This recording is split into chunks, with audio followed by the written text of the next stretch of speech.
नमस्कार, मैं हूँ विधि और आप हैं मेरे साथ मेरे चैनल में जिसका नाम है थोड़ा लॉ थोड़ी लाइफ। वीडियो शुरू करने से पहले मैं आपसे कहना चाहूँगी कि अगर आप ये वीडियो पहली बार देख रहे हैं तो चैनल को सब्सक्राइब करें, शेयर करें, लाइक करें और साथ में बेल आइकन को भी ज़रूर प्रेस करें। तो शुरू करते हैं हमारा आज का वीडियो जो है कॉन्फ्लिक्ट ऑफ लॉज के बारे में। कॉन्फ्लिक्ट ऑफ लॉज जिसको हम प्राइवेट इंटरनेशनल लॉ या इंटरनेशनल प्राइवेट लॉ भी कहते हैं। तो कॉन्फ्लिक्ट ऑफ लॉ या प्राइवेट इंटरनेशनल लॉ बताने से पहले शुरू करते हैं कि इंटरनेशनल लॉ क्या होता है। इंटरनेशनल लॉ जिसमें नेशनल दैट मीन्स दो नेशनल या दो कंट्रीज जिसमें इंक्लूडेड है वो है इंटरनेशनल लॉ। और public international law that means जिसमें दो कंट्रीज इन्वॉल्व है। दो कंट्रीज दैट मीन्स वो दो कंट्री, जैसे कि आप बात करते हो इंडिया चीन के बीच में कोई इशू चल रहा है, इंडिया अमेरिका के बीच में कोई इशू चल रहा है, इंडिया पाकिस्तान के बीच में कोई इशू चल रहा है। तो जहाँ पर इन अ ह्यूज लेवल दो कंट्रीज इन्वॉल्व हो जाती हैं that is public international law. अब ये जो कंट्रीज है, इन कंट्रीज में जो लोग रहते हैं उनके भी कुछ इश्यूज होते होंगे, उनकी भी कुछ प्रॉब्लम्स होती होंगी, क्योंकि हर बार मुद्दा दो देशों का नहीं होता है, दो लोगों का भी होता है। ये आपने कई जगह पर देखा है। तो वहाँ पर जो कॉन्फ्लिक्ट्स, जो विरोधाभास, जो कन्फ्यूजन क्रिएट होता है उसको हम जिस बेसिस पर डील करते हैं that is called private international law which includes individual persons with to और मोर कंट्रीज। मतलब दो अलग अलग देशों के लोग अगर किसी इशू में इन्वॉल्व होते हैं that is called private international law. और वहाँ वो जो प्रॉब्लम अराइज होती है वो that is called conflict of laws. कहने का मतलब ये है कि दो अलग अलग देशों के लोग हैं, उनके बीच जो प्रॉब्लम्स हो रही हैं, जो उनके जो इश्यूज हैं, उनका जो केस है, उनके बीच में जो कानून हम अपनाने की कोशिश कर रहे हैं, उनके बीच में जो कानून होना चाहिए, अगर उनके बीच में कोई डिस्प्यूट है, कोई प्रॉब्लम है, कोई इशू है, तो वहाँ पर जो कानून होगा, जो लॉ होगा that will called private international law. And वहाँ पे जो प्रॉब्लम पैदा हो रही है वो होती है कॉन्फ्लिक्ट ऑफ लॉज। इसको आप एक एग्जाम्पल से समझ सकते हो। जैसे कि सपोज एक पर्सन है जो अमेरिका में रहता है और वो किसी फ्रांस में रहने वाले पर्सन के साथ कोई कॉन्ट्रैक्ट करता है या मैरिज करता है या और भी कोई डील करता है। और ये जो चीज़ है ये हो रही है किसी तीसरी कंट्री में, कोई भी कंट्री हो सकती है, चाइना हो सकती है, इटली हो सकती है, कोई भी किसी तीसरी कंट्री में कर रहे हैं आप। और इस जो भी उनने सिचुएशन रखी है उस कॉन्ट्रैक्ट की, वो जो it was subject to matter जो है, वो जो इन्फोर्समेंट है वो किसी और कंट्री में हो सकता है। ये एक वाइड एग्जांपल दे दिया हमने। अगर इसको आप शॉर्टन कर लो तो दो अलग अलग कंट्री के लोग भी अगर किसी प्रकार का कोई ट्रांजेक्शन, कोई उनके बीच में कोई बात होती, कोई कॉन्ट्रैक्ट होता है तो वो भी कॉन्फ्लिक्ट ऑफ लॉज के अंदर आता है।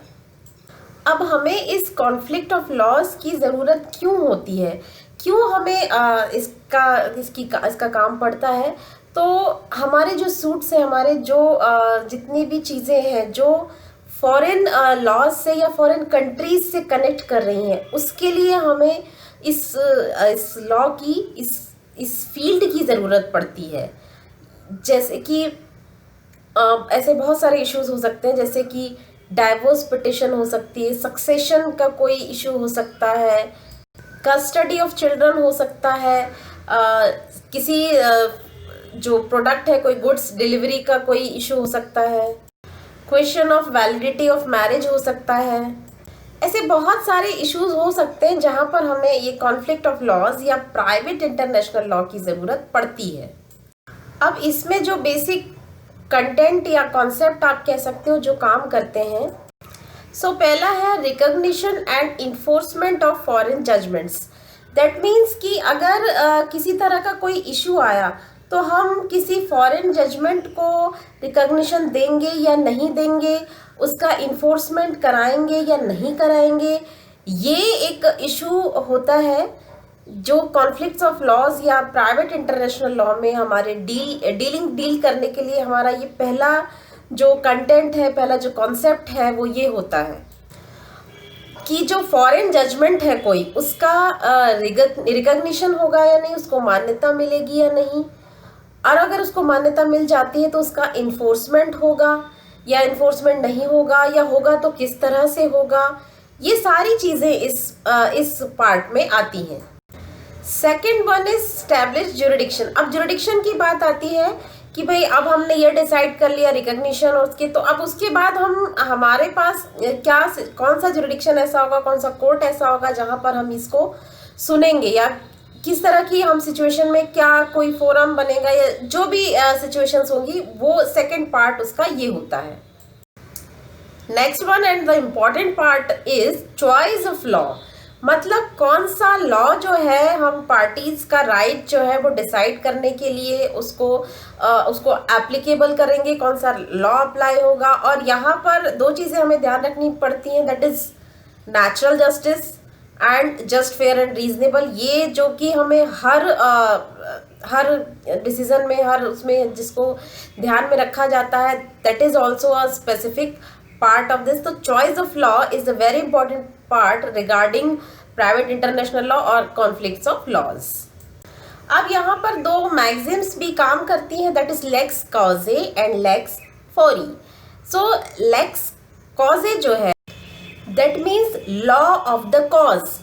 जो फोरम कोर्ट होता है, जो इंटरनेशनल लेवल पर इसको डिसाइड करता है, वो जो लॉ चूज कर रहा है, लॉ ऑफ द कॉज। जो कॉज दैट मीन्स जो इशू है, जो कॉज है, जो भी किसी विक्टिम ने या किसी जो पिटिशनर है उसने जो भी कॉज है, जो इशू हुआ है, उसका जो कॉज पैदा हुआ है, उस कॉज पर कौन सा लॉ अप्लाई हो रहा है या होने वाला है या हो सकता है, होना चाहिए, that is law of the cause. और इंटरनेशनल जो फोरम है, इंटरनेशनल कोर्ट है, उसने जो लॉ चूज किया है, फोरम कोर्ट जो रिलेवेंट लीगल सिस्टम चूज कर रहा है, that is lex causae. And lex fori means when the parties and the issues are local, that means local level पर अगर किसी तरह का, basically lex causae और lex fori जो है, it is about the jurisdiction, it is about the place, जो जिस place पर जिस तरीके से कोई cause issue arise हो रहा है, ये उस पे based होता है। So lex fori means the law of the country that prevailing municipal laws in which an action is brought, the law of the country जिस पर एक्शन लाया गया है, वो पर्टिकुलर लॉ जो है उस कंट्री में वो उस कॉज के बारे में क्या कहता है, जो क्या सिचुएशन है। इट इज़ नॉट नेसेसरी कि एक कंट्री में जो सिचुएशन है वो दूसरी कंट्री में भी सेम सिचुएशन हो। अब ऑब्वियसली इंटरनेशनल लॉ की बात है, इंटरनेशनल लेवल पर हम डील कर रहे हैं, तो हमारे पास कुछ ना कुछ कॉन्फ्रेंस, कुछ कन्वेंशन, कुछ तो ऐसे ज़रूर होता है। तो here also we have Hague conference on private international law. ये एक इंटर गवर्नमेंटल ऑर्गेनाइजेशन है जो 83 मेंबर्स के साथ काम करता है, और ये जो इंटर गवर्नमेंटल ऑर्गेनाइजेशन है, इट वाज स्टार्टेड इन 1893, और हेग जो कि नीदरलैंड में है, नीदरलैंड इज अ कंट्री, वहाँ से ये स्टार्ट हुआ था। एंड ये बेसिकली प्राइवेट इंटरनेशनल लॉ के फील्ड में वर्क करता है, और एवरी 4 ईयर में इस कॉन्फ्रेंस के मीटिंग्स होते हैं अपने कंडक्ट्स को लेकर, अपने जो भी उनके रूल्स एंड रेगुलेशंस हैं, अपने 83 मेंबर्स और भी इनके परमानेंट टेम्पररी जो मेंबर्स हैं उनके साथ जो है ये मीट करते हैं, और अपडेशंस होते रहते हैं। जिस तरह से हमारी सोसाइटी में चेंजेस आते हैं, उस तरह से हम अपने लॉज में भी चेंजेस करते हैं। तो ये जो हमारा प्राइवेट इंटरनेशनल लॉ है, इस तरीके से, इस वे में काम करने की कोशिश करता है। और अगर मैं इनकी रीसेंट एक्टिविटी की बात करूं तो HCCH टूल किट एक लॉन्च की गई है रिगार्डिंग पैंडेमिक कोविड-19। HCCH stands for Hague Conference on Private International Law. Hague conference de la Haye. और ये जो कोविड-19 का इनका टूल किट है, ये कंटेन करता है उनके सारे रिसोर्सेस और पब्लिकेशंस जो इस ग्लोबल सिचुएशन में बहुत ही रिलेवेंट है। क्योंकि इस तरह ये जो हमारा जो अभी तरह का रिलेवेंट अभी जो हमारा ग्लोबल सिचुएशन चल रहा है उसके हिसाब से अगर हमें प्राइवेट इंटरनेशनल लॉ में कहीं कोई इस तरह का इशू अराइज होता है, कोई प्रॉब्लम होती है, तो उसके लिए ये टूल किट लॉन्च किया गया है। और इसमें सारे रिसोर्सेस और पब्लिकेशंस हैं जो रिलेट करते हैं रिगार्डिंग हमारी जो करंट सिचुएशन है, और यहाँ इन सिचुएशंस में जो भी इश्यूज हैं उन सब का एक तरह से एक समराइज वे में एक टूल किट वहाँ पर बनाया गया है। अक्रॉस द ग्लोब जो भी फैमिलीज हैं, कंपनीज हैं, पर्सन्स हैं, उनके लिए जस्टिस इंश्योर करने के लिए बेसिकली ड्यूरिंग दिस डिजास्टर ये टूल किट जो है वो लॉन्च किया गया है। तो ये HCCH का आप रिसेंट एक्टिविटीज़ कह सकते हो।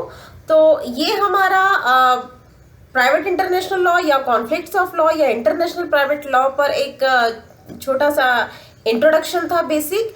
आगे के इस एक और हमारा जो सेक्शन होगा उसमें हम इसके कुछ केसेस के बारे में बात करेंगे और कुछ जानकारियों के बारे में बात करेंगे। उम्मीद है आपको ये वीडियो पसंद आया होगा। अगर आपको वीडियो पसंद आया हो तो चैनल को सब्सक्राइब करें, शेयर करें, लाइक करें और साथ में बेल आइकन को भी ज़रूर प्रेस करें। तो मिलते हैं हमारे अगले वीडियो में, तब तक के लिए नमस्कार।